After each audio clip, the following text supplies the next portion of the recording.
Aula Motzei Shabbat, Parashat Vayakhel. Importante não estudarem essa aula durante o Shabbat, e sim posterior ao Shabbat, ao término do Shabbat.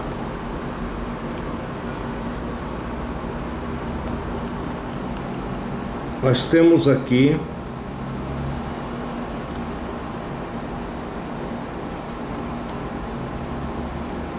a colocação sobre Hemdah. Hemdah é, na verdade, o 10º mandamento,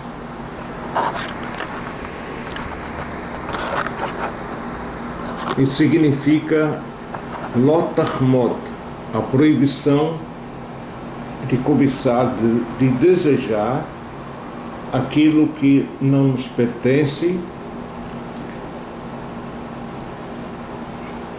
E que interessante o fato de ter sido citado como o último mandamento, é sinal que esse mandamento ele engloba as outras afirmações. Ele chama Hemdah de Avatumá, é o pai das impurezas, e que leva ao ódio, à inveja, ao roubo, falso juramento, até ao assassinato.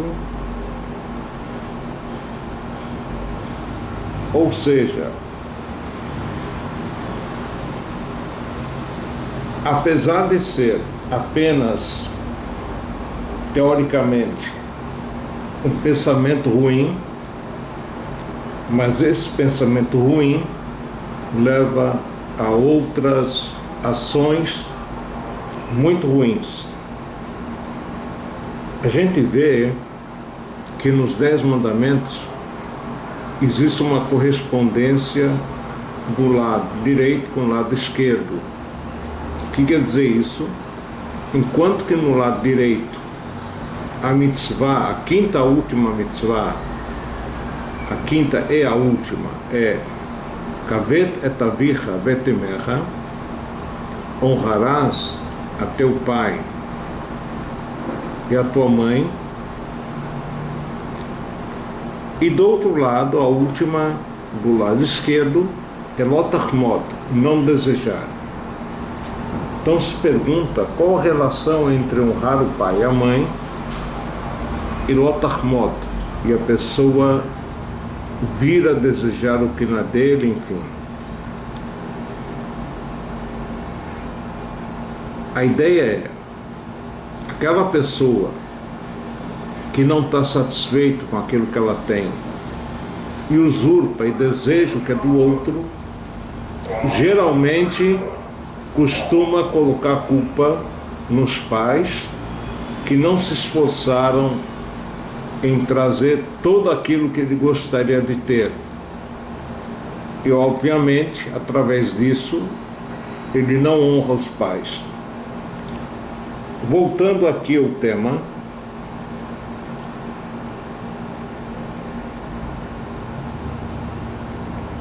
a ideia é da pessoa não contente, não satisfeita com o que tem, nos lembra exatamente as atitudes da Nahash, da cobra, que a pessoa, a cobra no caso, ela tinha toda uma posição especial no mundo animal, tinha pernas, andava, caminhava, comia igual um homem, igual um ser humano. E como ela desejou mais do que isso, aquilo que ela desejou, ela não alcançou. E aquilo que ela tinha, ela perdeu.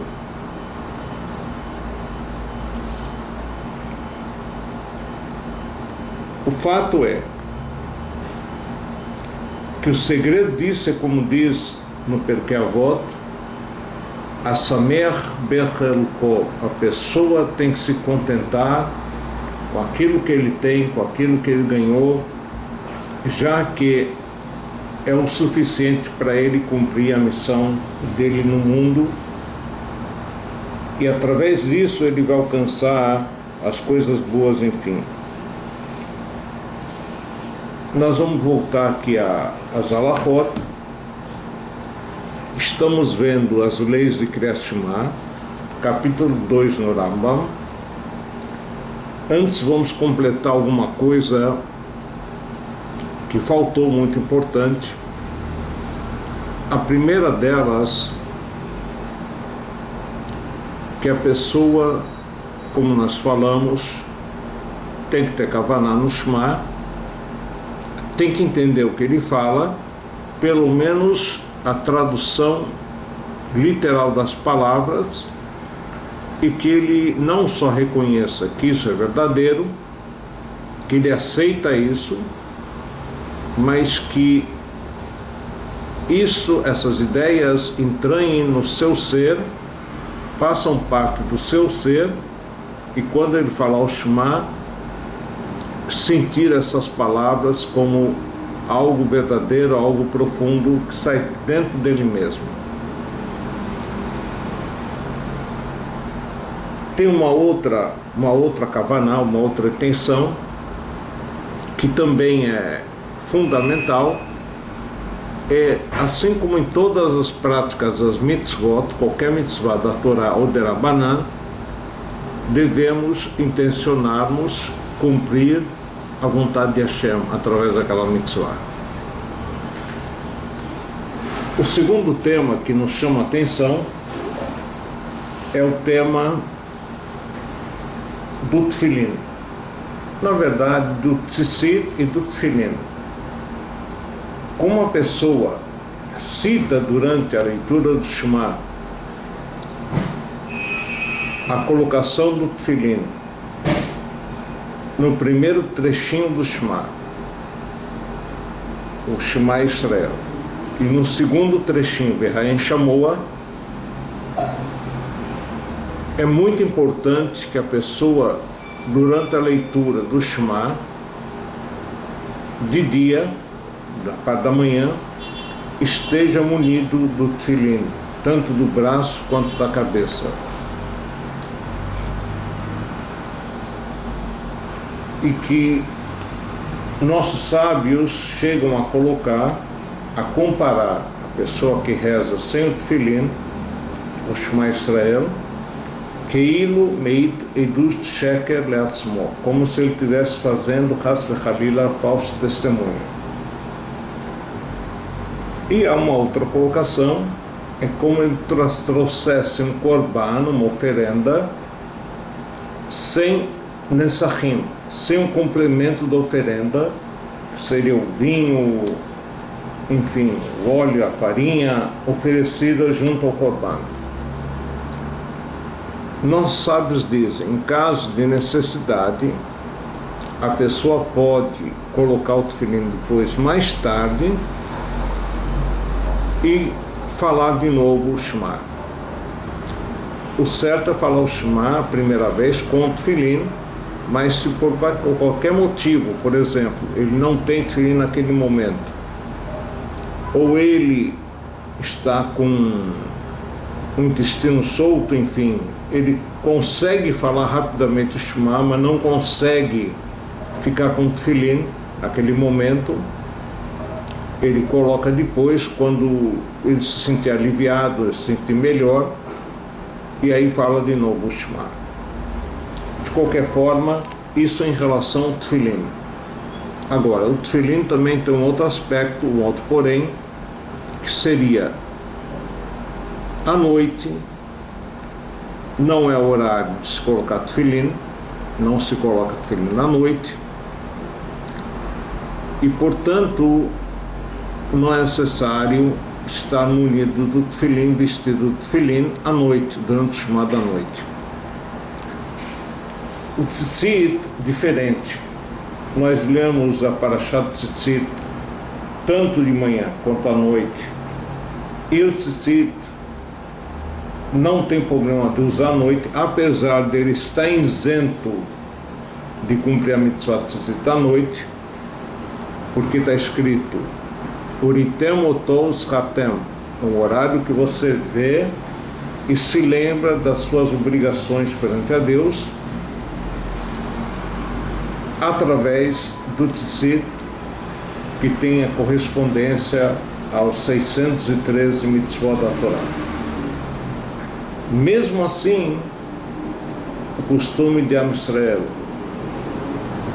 santificado é usar o tzitzit à noite, e como muita gente boa costuma também dormir com o tzitzit. De qualquer forma, é correto a pessoa à noite, munido de tzitzit, fazer a leitura do Shema.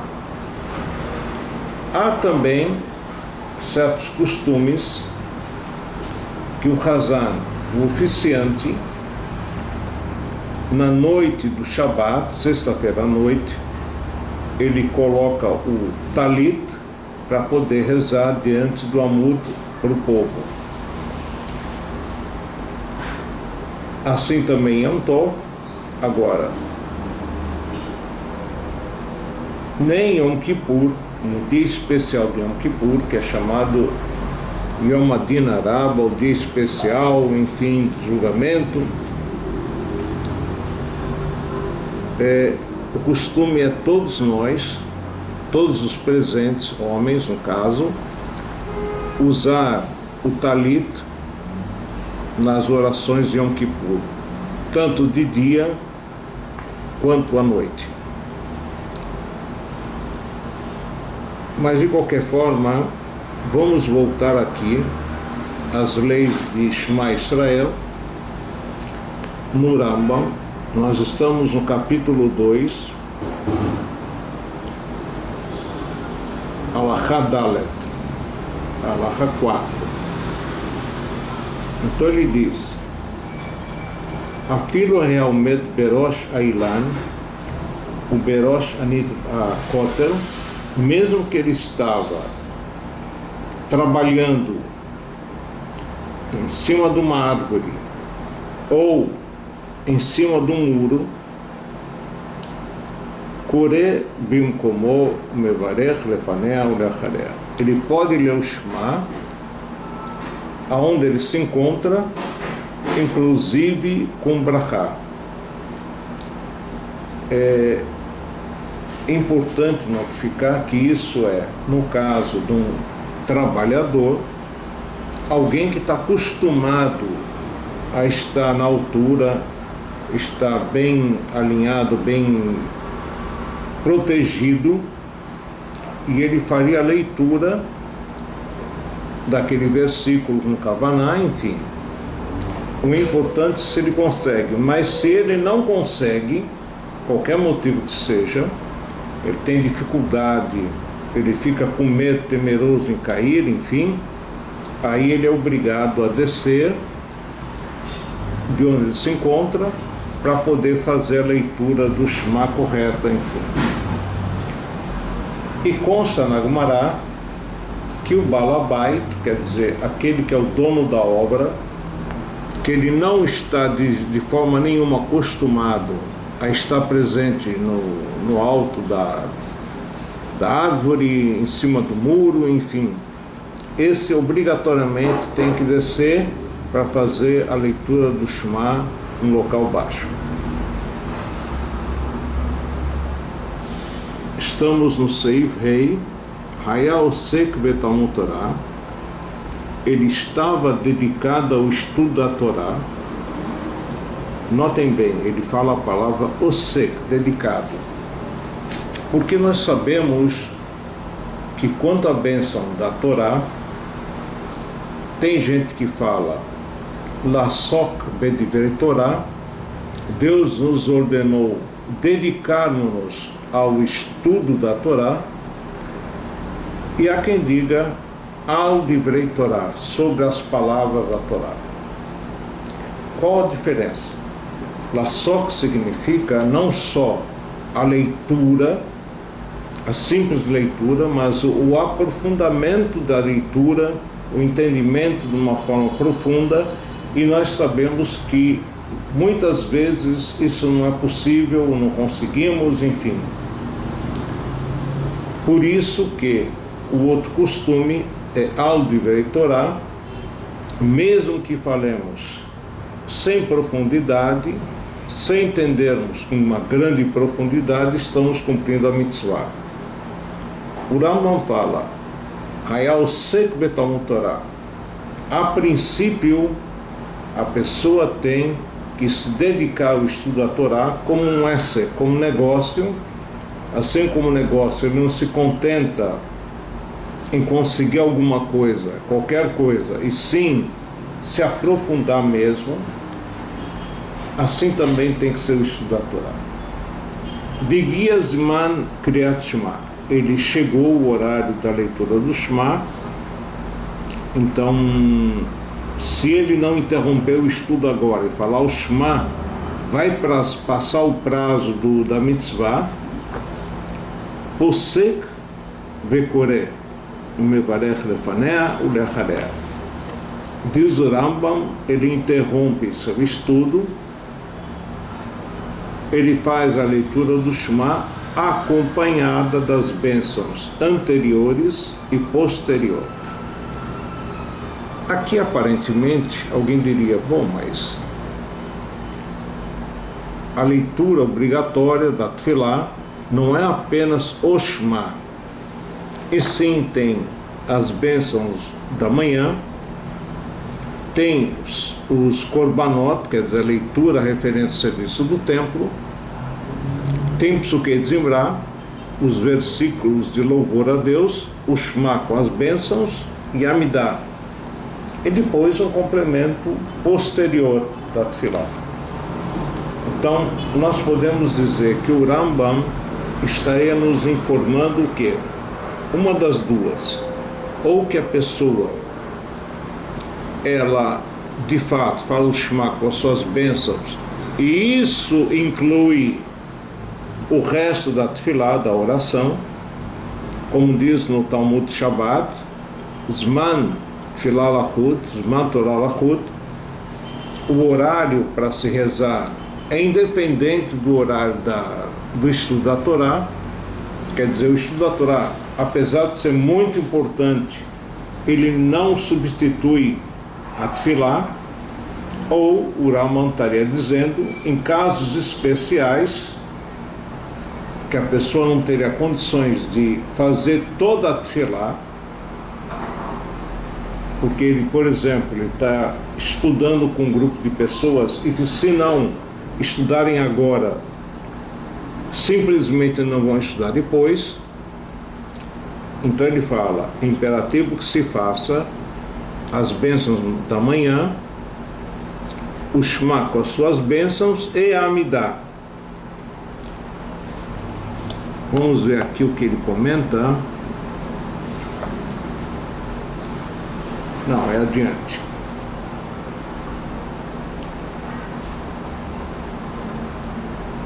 Hayal Sek Besorchei Rabim estava dedicado às necessidades da comunidade. Lo Ifsok Eligmor Iskeihem Veikra Imnishar Et Likrot. Ele não deve interromper a ocupação da necessidade do público, e sim, depois de ter terminado, vamos dizer assim, um assunto importante que visa o benefício da comunidade, ele conseguir terminar, ele simplesmente volta e fala o Shema, se sobrou tempo. É óbvio que a princípio a pessoa não deve começar nenhuma outra atividade no horário que é o horário do Shema ou próximo dele. Shema e Tefilá, Amidah. Mas se ele começou e é um tema muito importante,